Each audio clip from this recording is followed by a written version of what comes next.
I'm so psyched to be here, and especially excited because I talked to my dad this morning. My dad said, you remember the last time we were at the Fairmont Hotel in Banff? I was like, no, I don't remember it. He's like, well, you were 12 years old, and we were traveling across the country. My dad ran some newspapers in Illinois. I grew up in Illinois. And we were in our station wagon, cruising across the parks up here, and it was a huge rainstorm. So we slept underneath a picnic bench, and we were really disgusting, myself, my mom, my dad, and my two siblings. We came to the Fairmont. My dad, had done pretty well in the newspaper business and drove up in the station wagon and asked to get a room. We were not let in the building. We were just too much of dirtbag, too much soot and dirt on us that the Fairmont would let us in. So super nice 45 years later to be allowed inside the building. Thank you so much. Glad to be here. So I want to talk a little bit about a journey. I've been on this crazy journey. I've learned so much in the last few years, and I'm super, super grateful for so many people to allow me to take this journey. But let's start a few miles west of here in Golden, right? Golden, BC, does everybody know? The Selkirk Mountains, pretty amazing place, right?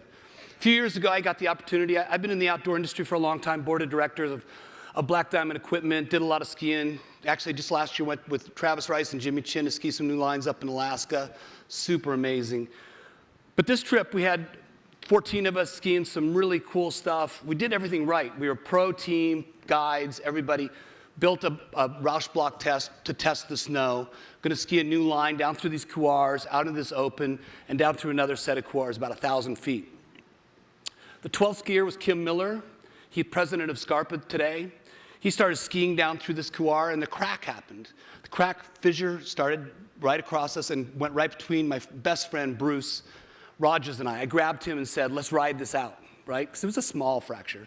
Unfortunately, what happened, it was a sympathetic fracture, and above the cliff band, it fractured 9 feet deep and 1,000 feet across. So as you can imagine, that kind of snow coming down on us, 12, 14 of us took the whole ride. 2 people who were spotting on the cliff got pushed off a 50-foot cliff. We took a 1,000-foot ride over another cliff band of 30 feet. I just remember going upside down, right side up, upside down, in the air, and I landed with my head out. There were 3 complete burials. We were able to dig ourselves out and get those guys out. A few injuries. It was a big Category 3. It was such an amazing experience, and it still affects me today. The reason it affects me, and what's been really a driver not only in my social life and in my life in general, but also in business, is the importance. You can have the best team in the world, right? The most skilled team, the most knowledge, and shit happens. It doesn't matter, right? So what matters is what happens afterwards. What do you do with that?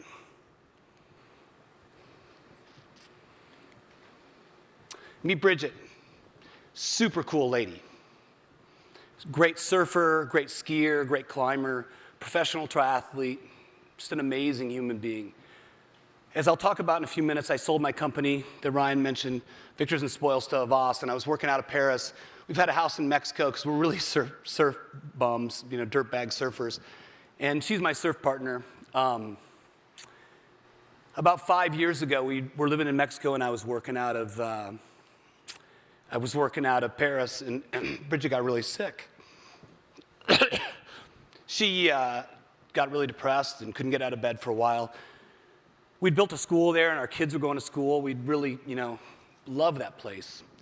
We moved back to Boulder, where I'm from, and Bridget became not only depressed, but manic. So we went on a 3-year journey of bipolar, which was really, really scary.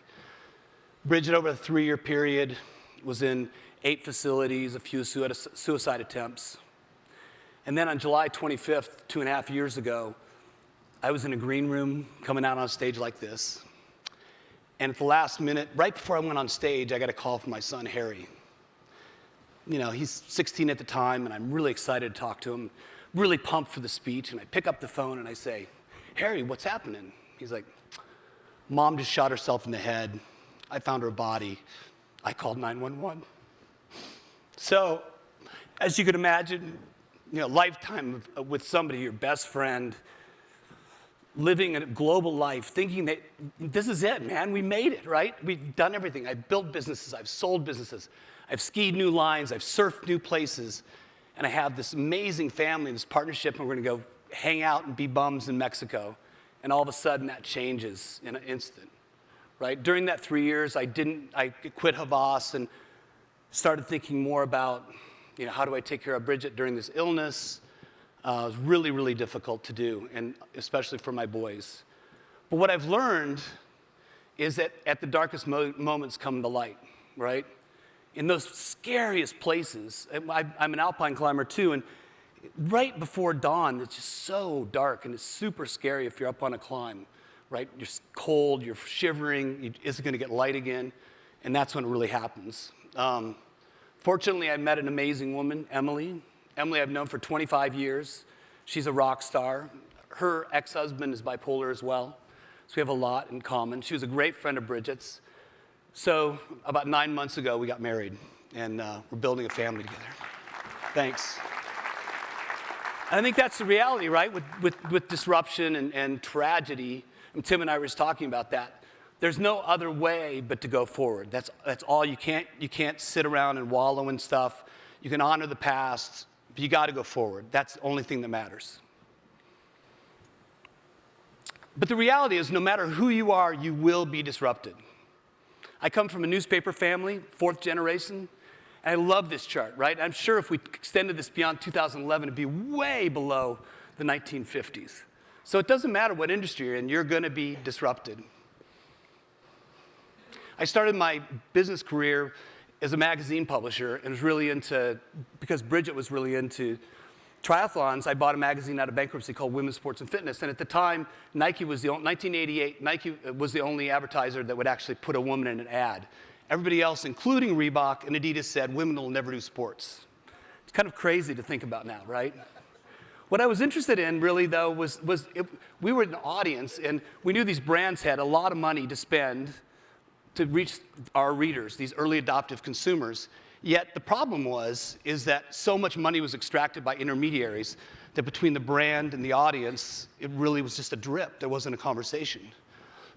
So I sold Women's Sports and Fitness to Condé Nast and took that group of early adoptive consumer women that I really were passionate about, my wife, Bridget, and her friends, and moved them from kind of the bottom of the funnel to be the audience, to the top of the funnel to be inspiration, to do strategy and design work. We created a company called Radar Communications, which really became amazing. Wrote a few books and coined the word co-creation. Helped Jeff Howe write this book called Crowdsourcing. It was a really fun ride to think about how do early adoptive consumers, passionate people, really get into your brand and help people build new products and new marketing messages. That led me to this guy. Who knows this guy? Right? Alex Bogusky, company called Crispin Porter Bogusky. He called me one day when I was in Boulder and wanted to go for a bike ride. He just moved there. We rode, and I was in the middle of selling Radar to WPP and having an awful time of it. Lots of negotiations. They were trying to dink me down on price. And Alex is like, why would you sell it to WPP? Why don't you let's just merge Crispin and Radar, and we'll just do some cool shit. Well, there are 45 of them in Boulder, about 100 globally, and 14 of us. 3 years later, 1,200 of us globally, 750 in the Boulder office. And one of the things we did was we had a client called Brahmo Motorcycles, and we didn't have enough creative staff. Here we were, the creative agency of the decade, right? But we didn't have enough staff to work for a client. So we did this really stupid thing. At least the market thought it was. And that was we crowdsourced creative, right? How could the agency of the decade, the creative agency of the decade, crowdsource creative? That was stupid. At least the industry thought so. But for Alex and I, it was awesome. All of a sudden, the rest of the industry was working for us. Like, we had the best talent. 1,000 people did the project. Really, really amazing people. We got amazing ideas. In fact, better ideas than we got from the work we were getting in-house. So we thought, that's pretty interesting. Proposed that to Miles Nadal at MDC. He was like, no way am I going to destroy my company with crowdsourcing. So I went out and started a company called Victors and Spoils. It's an ad agency built on crowdsourcing principles. And it was quite the wild ride. We started, let's see, I guess we started in 2009 in April. And in the morning, there were 3 of us in my garage. The New York Times did a half-page article on us. That night, there were 1,000 people in our community that we were ready to go. And Dish Network gave us $5 million worth of advertising. So talk about 0 to 60 in no time. But we were onto something, right? We had this idea that hey, why don't we take the most passionate people in the world, we don't care if they're creatives or strategists or consumers, and allow them to do great work for great brands. You mentioned Harley-Davidson. They were one of our great brands, and we did lots of cool stuff, turning on and activating their amazing fan base. Got super lucky. I was at the TED conference, and met this guy, David Jones, who was the CEO of Havas. Really, really cool guy. And all these holding companies were really scared about what we were doing. But David walked up to me and said, instead of throwing rocks at the glass houses of the holding companies, why don't you just come on in here and join me and help me build this one anew? So I went to Havas as Chief Innovation Officer and tried to help them figure out. The question we had was, hey, we work with a client like Peugeot, right? And we charge tens of millions of dollars, and we give them 5 creative teams, 10 creatives. Why can't we have a digital platform that taps into our 20,000 folks that work for Havas globally? Why can't a kid in Shanghai answer a brief on a digital platform to be able to do something really cool to inspire those 10 creatives? The C-level loved it. Our clients loved it. The 350 global CEOs hated it, right? The idea that the CEO in Shanghai was going to have to watch some young kid become famous on his watch when he spent 20 years doing it, it really affected the identity of it, right? So I quit Havas and joined. One of the things that was cool about the Havas experience was that Harvard Business School did a couple case studies on us that are pretty fun. One is on VNS, and one is on Havas and its willingness to change. And we really documented it. It's a kind of a multimedia case study, and we really documented the journey. It was so funny. On tape, one of the guys, heads of Havas, said, oh, this crowd, creative stuff, is sort of like 100 monkeys punching things out. Sooner or later, some good idea will come out. So a lot of tension inside. So I decided after Bridget and everything else that I was going to quit. But one of the main reasons I quit Havas that I noticed in retrospect was really these big companies, holding companies, they're really passion deserts, right? There's so many meetings and compliance issues and IP issues. You can't get anything done. You don't have any time to be creative. I'm an entrepreneur, and it was just really, really difficult for me to figure that out. So I think we're in the in the midst of a passion crisis, and Ryan mentioned passion. That's what I love about being here, because I like the idea of a bunch of people being vulnerable and willingness to just be passionate about what they're into and share that. And great brands and agencies need great, passionate talent. So that's what I've been doing lately. I'm trying to figure this out at Harvard and in a company I have called Open Assembly with a couple of Harvard professors. Like, what does it mean? How do we get the best talent to work on brands and to really lean into stuff?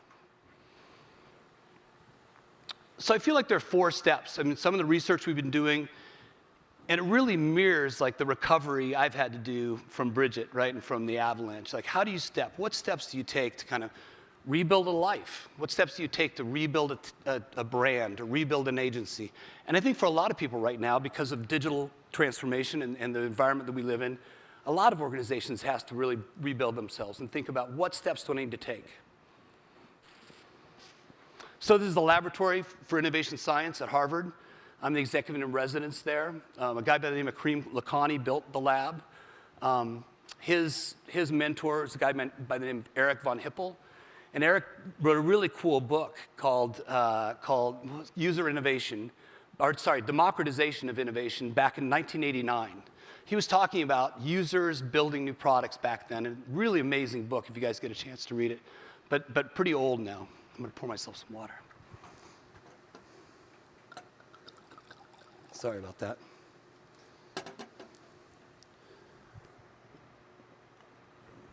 So one of the things we've been doing at the lab for a while is thinking about how do you get more people involved? How do you get this kind of adjacent knowledge? What does that mean? The lab was built from we first did a project with NASA to build the Center of Collaborative Innovation for NASA.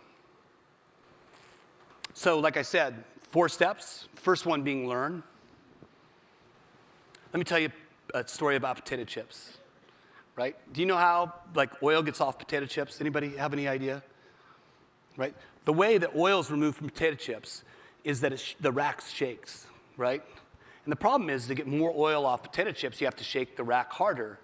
But when the rack shakes harder, the potato chips break, right? So they had a problem. Frito-Lay had an issue, got to figure this out. The customers were complaining about, oily potato chips. They went to a platform called Incentive, and Incentive said, first thing, let's reframe the question, right? Instead of saying, let's remove oil from potato chips, why don't we say, how do we remove a viscous substance from a thin wafer? They put that up on the platform, and in 2 days, a violinist came up with a solution. Anybody know what the solution was? Well, she knew that by changing the sound, right, that she could break a glass with her violin. And she knew that if you could meet the same frequency as the oil with a sound, all the oil would just jump off the chips. So that was the solution. You didn't need to shake the chips. You didn't need to break the chips. But if you're a mechanical engineer and you're thinking about things a certain way, you would never get to that answer, right? That's an adjacent knowledge that's really powerful. I think all of us can tap into this. So let's get down into a little bit more of the work we do at Harvard. This is a project we did this last year, and it's really, really exciting to me. Essentially, one of the big issues in lung cancer, right, is marking up in the CAT scan the boundaries of the cancer. Like, where is it? And to make sure that you don't cut too much healthy tissue and don't leave too much of the cancer. Well, there are 11 guys at the Harvard Medical School. They're the best in the world at this. There's a 3-month wait for them to be able to look at your scan and mark it up. So really dangerous, right? If you've got lung cancer, you don't want to wait for three months. So the project was to take a crowd of data scientists on Topcoder to compete and create an algorithm that could replace this talent, right? Is there a way to take that really amazing talent and scale it globally, right? What a cool project. So we took a bunch of the CAT scans, a bunch of the knowledge that those 11 folks had done over years, added some new radiologists to really try to figure out, create some more data, put it up on a platform called Topcoder. In 3 weeks, a guy in Romania came up with an algorithm, and the pre-state was it took 18 minutes for these radiologists to do the work at about 70% accuracy, right? The algorithm, 5 seconds, and 12% improvement in accuracy.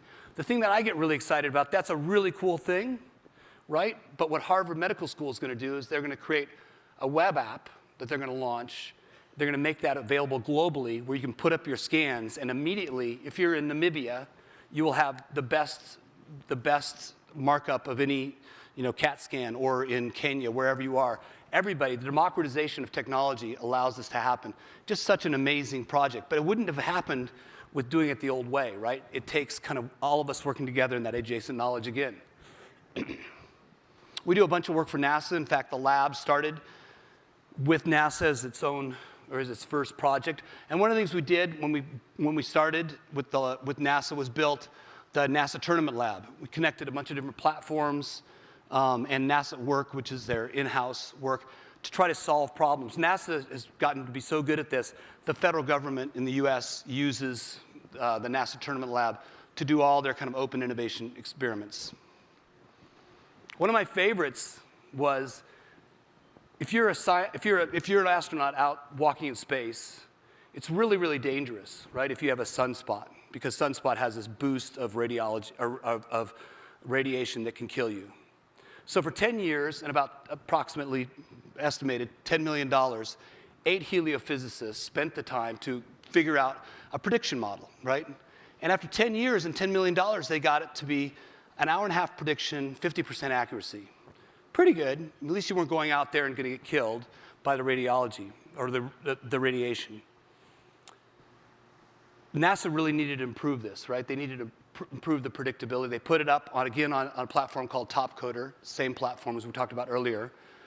And a retired cell phone engineer that had some heliophysics in undergraduate, in 20 days figured out the problem and was able to advance it to 8 hours and 75% predictability. So this huge advancement, all for $20,000. So $10 million, 10 years, 4 times improvement for $20,000 in 20 days. Lots of changes. And as the guys at NASA, they describe this, right? Like this famous old quote, most of the right people you don't work for you, no matter who they are. Doesn't matter if you're a brand or an agency or even NASA, right? And I love this little thing that says our organization. Do you see that little spot down, way down there? That's the size of the organization. Those are all the internal people. How do you get everybody else to work for you, to really solve your problems, whether it's passionate consumers for brands or NASA scientists? One of the things they've done, and one of the things that the lab built, was a platform called, at NASA at work, we use a platform called IdeaScale. But one of the things that's so impressive to me is 20,000 employees and contractors participate in this. It's not just the employees inside, it's their whole ecosystem of folks participate in idea generation, participate in creating momentum, new ideas for folks. Really kind of trying to find these ways to overcome big disruptions. And the results, we just completed a study of 314 projects. We saw 94% of the projects were satisfied with the results, and 74% of the solutions were implemented at a cost savings of $24 million. So what we're seeing in open versus closed talent in over 1,100 projects is that we're seeing as good or equal results, 4 to 5 times faster and 8 to 10 times cheaper. It's the same results we saw at VNS, but we didn't have those. We didn't have the kind of quantification that we do now at Harvard. So great ideas do come from everywhere. One of the things that you've probably heard a lot of news, like gig economies, there's lots of tension around that these days, right? And what I see is, like, we started back in early 2000 with the idea of co-creation that became crowdsourcing, that's now kind of morphed into the gig economy. And while I think the gig economy is great, I think it devalues work, that there's some real issues with the idea, that there needs to be something, a reframing, a new mindset around this. And Lee Jin from Andreessen Horowitz has been thinking a lot about this. So she's really reframing it in this way, to say, yeah, it's the gig economy, but really what we want, right, is we want platforms and technology that allows people to do what they're really, really passionate about, right? Wouldn't it be great if I'm a school teacher and I have a killer, school plan, and I'm in my 50s and I've been doing it for a long time? Wouldn't it be great to have a platform to put up my school lessons and be able to monetize that? Well, there is one, and teachers now are making hundreds of thousands of dollars off of selling their lesson plans. What a cool thing. Isn't that the way the world should work? We have this cognitive surplus. Shouldn't we have the technology to be able to go sell it, see the value of it, create that momentum? Oh, wrong one. I love this, limited ability for consumer engagement, but platforms encourage direct interaction and loyalty between the service provider and the consumer. So this idea of the platforms take away that friction, like Ryan was talking about. I had the most amazing experience lately. There's this company called Topcoder that we talked about. They have 1.5 million people in their community, right? And one of the things they do really, really well is they have this thing called Topcoder Open. And Topcoder Open is, during the year, they have these contests, and the best 110 coders in the world get to come to the Topcoder Open. They had it at Houston this year. What was so amazing to me about this is that these guys from around the world have earned their way in. They're passionate about this work, right? They're super passionate about algorithms and UX and all kinds of different designs and coding. But the thing that really, really blew me away about this, being at this, was that they had a panel with Steve Radar from NASA ran, and they talked about why they did the work on Topcoder. One guy talked about, he worked in the algorithm area and was in this contest.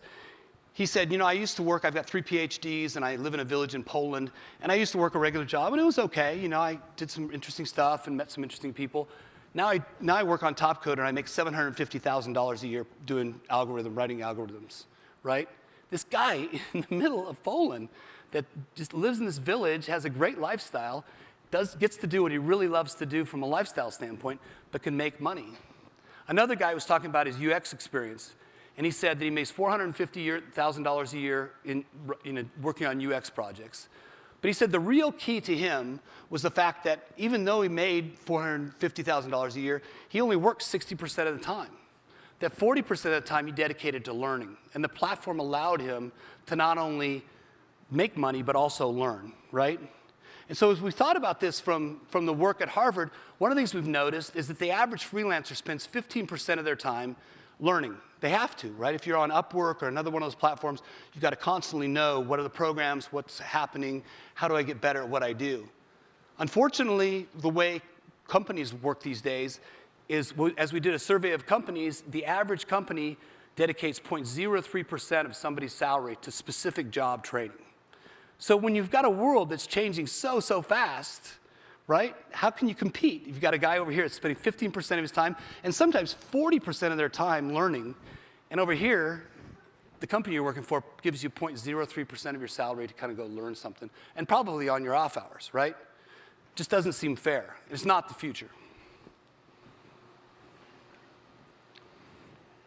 I ran into this. I've been trying to figure out this passion thing for a while, right? And I think one of the things that I'm intrigued with in passion is that when you read articles in Harvard Business Review and other places like that, passion's a scary thing. You know, make sure your employees aren't too passionate. Don't let them, don't let them get out of hand. Like, passion's a bad thing.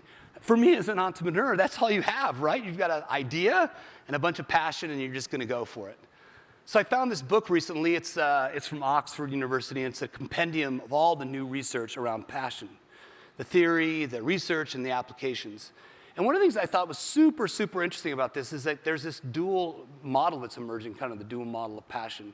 I think this is a super important thing to think about as we think about how do we get the right kind of early adopter consumers, the right kind of talent into our brands, and what do we do with those folks, right? How do we make sure that it's not destructive, right, but really constructive?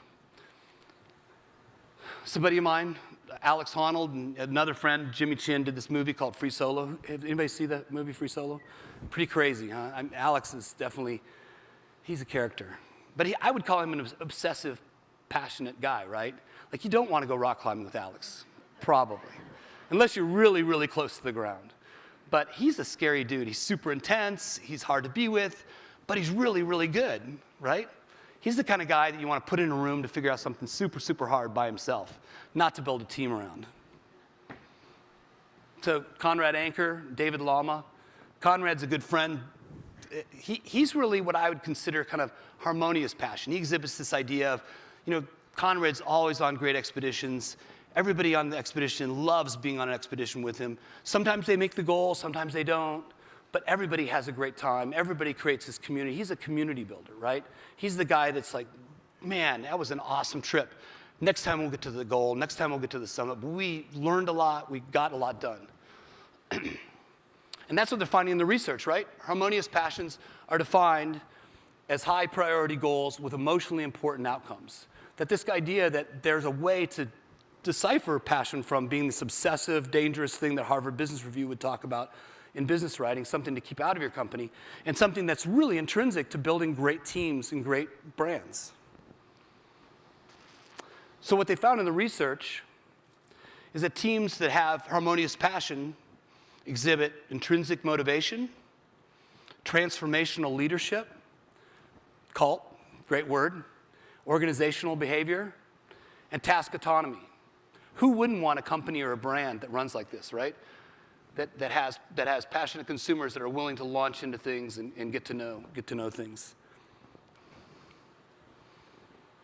Back to women's sports and fitness. When we did women's sports and fitness, this was so amazing to me. In fact, it really changed my mind about who and how you work with consumers, right? And there's a book called Diffusion of Innovation, written in the 50s by a guy by the name of Everett Rogers. Anybody heard of it? Have you guys heard of it? He created this thing called the diffusion curve, right? And the history of the diffusion curve was that Everett Rogers was a social scientist at University of Iowa, and he was trying to help the agriculture department distribute hybrid corn seeds, right? And one of the problems they found with distributing hybrid corn seeds when they started creating that is they went to the innovators, right? I mean, Ryan's an innovator. It's a great example, right? We all admire Ryan. Ryan's out there doing stuff. I could never be Ryan. He's just got too much energy. He's awesome, right? And that's what happens in a small village, right? It's like the innovator's the guy that buys the new tractor, that has the new truck, that has everything right. Like, I can never be that person. But there are these early adopters, right?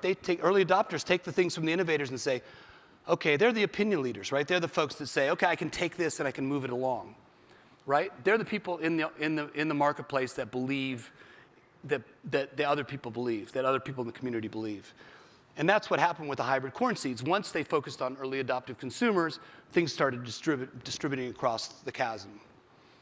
Jeffrey Moore came up with this, and I think it's important. There is a chasm, right? There is a chasm between these innovators and early adopters and the rest of the folks. But if you think about it and you put the lens of passion on, I think you can see that as well, right? There's the passion economy. These are like entrepreneurs. They're folks like Ryan. They're out there doing really interesting things. They want to, people who want the newest things. They want to be passionate about it. And there's a big market, back to the Havas idea, that people just want to make a living and do their thing and get things done and go home and do stuff. But they don't really, like the passion is a bad thing. So how do we jump that chasm? Like, what do we do? What's a mechanism that would allow us as brands to really get those passionate people involved, but also keep the main customers involved, or keep the main bulk of our talent that we need to have get things done? People that want complete solutions and convenience. To me, the best and easiest way to cross this passion gap is to be an open brand. By co-creating with the most passionate freelancers and customers, as I talked about. So let's talk a little bit about experimentation. I think if the first idea is learn, then how do you experiment? And I feel like this is something, this is a construct that I created after Bridget passed away.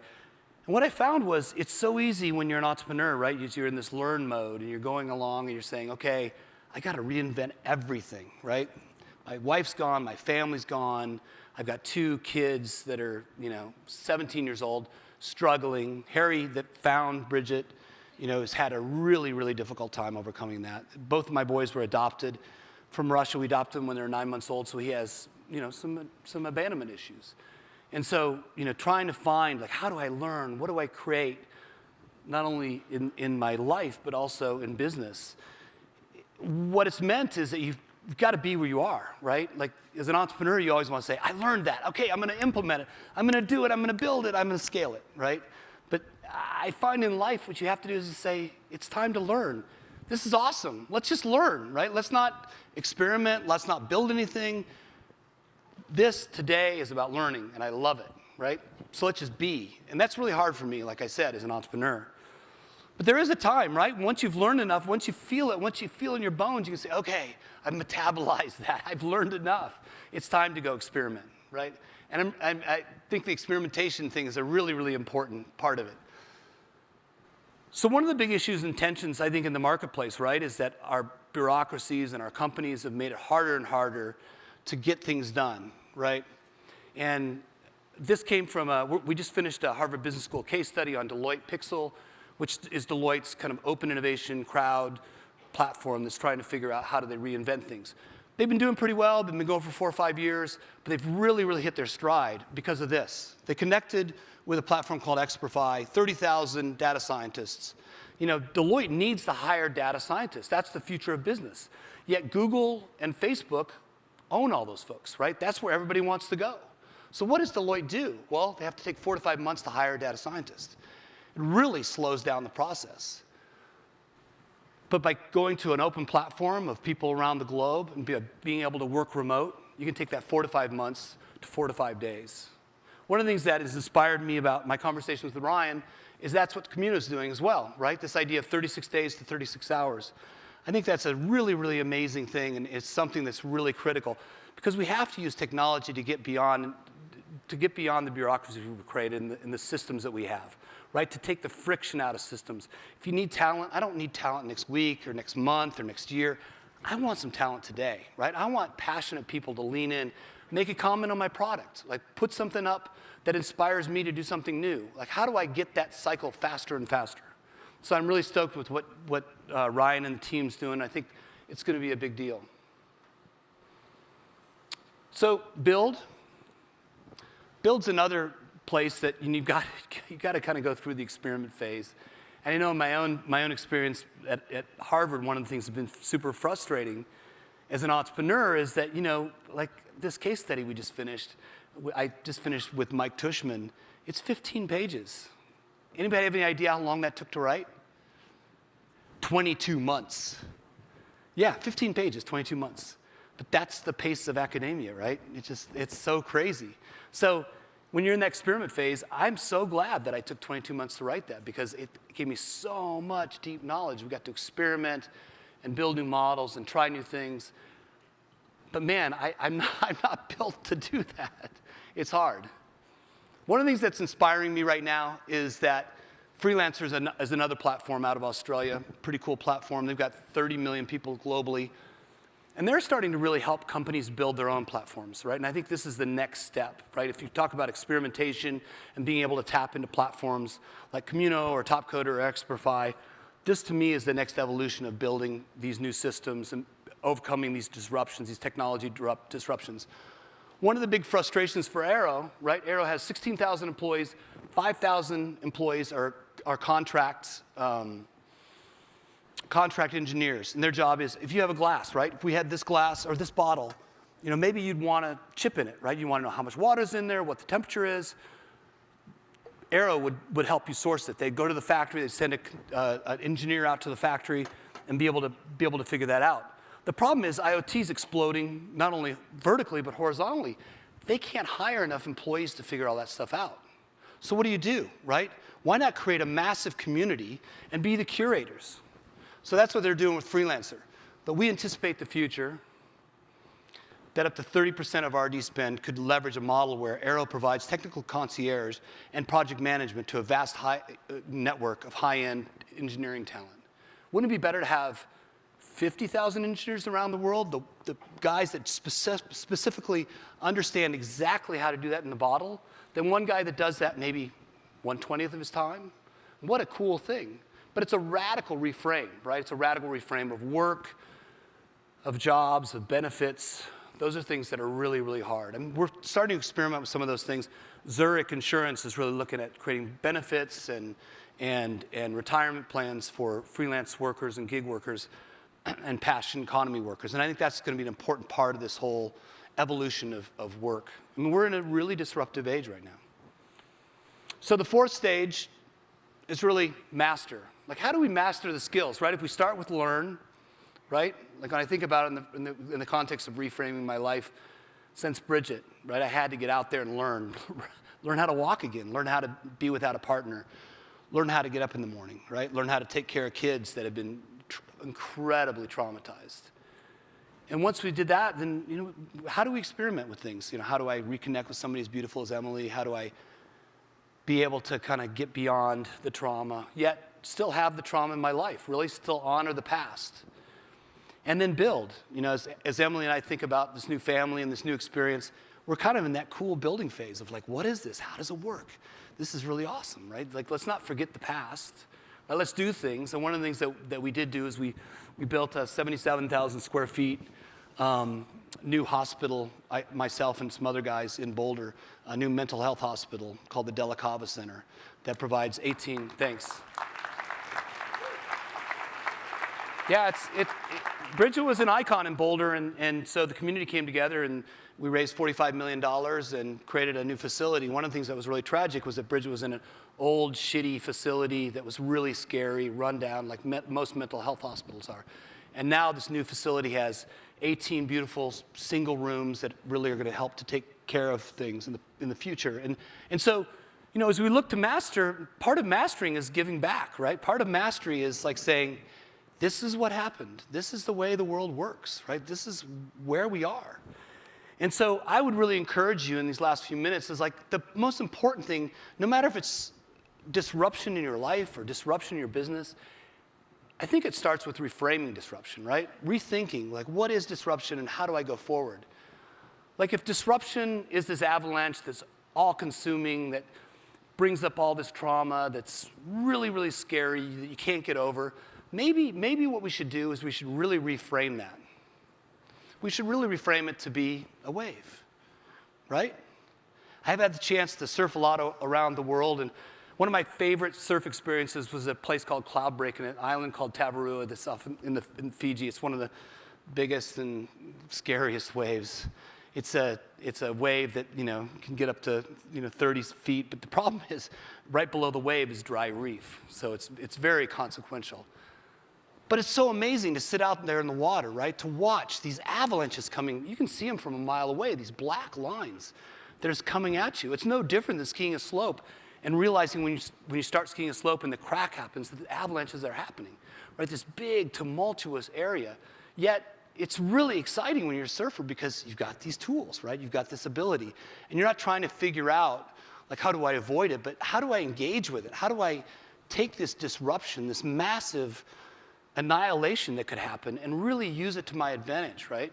Like, one of the amazing things to me, being a surfer later in life, is there's a sweet spot on a wave, right? You get into it, no matter how big and how destructive, you can start milking the power, right? You can feel the power. The power actually excels and starts putting you in a place that is super magical. And that's what I hope that everybody takes away from here today in this experience at being at this gathering, is that let's make it surfing, man. Let's make these waves. Let's find the sweet spot. Every conversation we have, what's the sweet spot? How do we take it away? How do we give back to the people around us so that we can accelerate that conversation to the next level, right? How do we use the power of this wave that we have right here to be a part of it? So thanks, Ryan, for having me. Thanks. It's been an honor to be here, and I really enjoyed it so far, and I'm psyched for the next couple of days. And may all of your most difficult disruptions become beautiful waves, just waiting you to carry passion into new reality. Thank you.